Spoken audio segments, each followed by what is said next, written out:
Hi everyone, welcome back to Food Jodi with another tasty and delicious recipe. అదేనండి మనందరి favourite sea food రొయ్యల fry. రొయ్యలు అంటేనే ఓ తెలియని హ్యాపీనెస్ వచ్చేస్తుంది.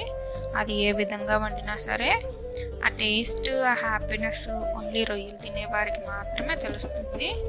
ఈ వీడియోలో రొయ్యల ఫ్రై ఈజీగా అండ్ కొంచెం డిఫరెంట్ స్టైల్లో చూపిస్తున్నాము.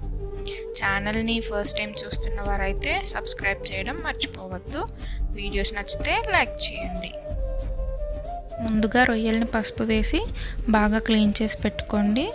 ఇప్పుడు ప్యాన్ పెట్టుకొని అందులో క్లీన్ చేసి ఉంచుకున్న రొయ్యలు, కొంచెం పసుపు, సాల్ట్ వేసి కుక్ చేస్తే రొయ్యల్లో ఉన్న వాటర్ అంతా వచ్చేస్తుంది. రొయ్యల్ని ఓవర్గా కుక్ చేయకూడదండి, అలా చేస్తే ముక్క గట్టిగా అయిపోతుంది. ప్లస్ రొయ్యల్లో ఉన్న న్యాచురల్ స్వీట్నెస్ అనేది పోతుంది. చూడండి, రొయ్యలు 70% కుక్ అయిపోయాయి. ఇప్పుడు ఫ్లేమ్ ఆఫ్ చేసి పక్కన పెట్టేసుకోండి. మసాలా పేస్ట్ ప్రిపేర్ చేసుకుందాం. మిక్సీ జార్లో 2 ఆనియన్స్, చిన్న అల్లం ముక్క, 7 వెల్లుల్లి రెబ్బలు, 1 స్పూన్ కారం, ధనియా పౌడర్, 1 స్పూన్ జీరా పౌడర్, చిన్న దాల్చిన చెక్క, 3 యాలకులు, 5 లవంగాలు వేసి మెత్తగా పేస్ట్ చేసుకోవాలండి. ఇన్ కేస్ బరగ్గా అనిపిస్తే కొంచెం వాటర్ యాడ్ చేసుకోవచ్చు.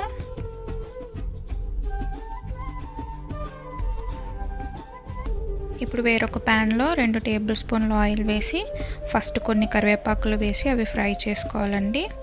అవి ఫ్రై అయ్యాక గ్రైండ్ చేసుకున్న మసాలా పేస్ట్, కొంచెం సాల్ట్ వేసి పచ్చివాసన పోయేంత వరకు అలా కలుపుతూ ఫ్రై చేసుకోవాలి.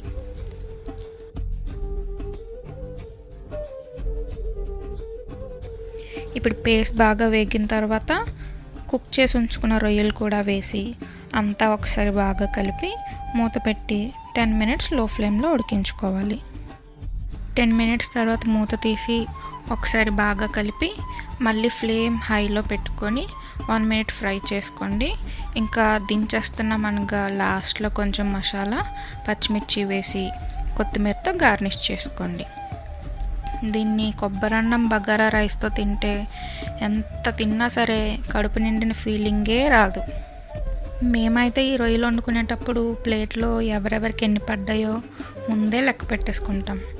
మీరు కూడా మాకులాగే కౌంట్ చేసుకునే వాళ్ళైతే కింద కామెంట్ చేయండి. వీడియో నచ్చితే లైక్ చేసి మీ ఫ్రెండ్స్కి, ఫ్యామిలీస్కి షేర్ చేయండి. మరిన్ని రెసిపీస్ కోసం మా ఫుడ్ జోడీని ఫాలో అవ్వండి.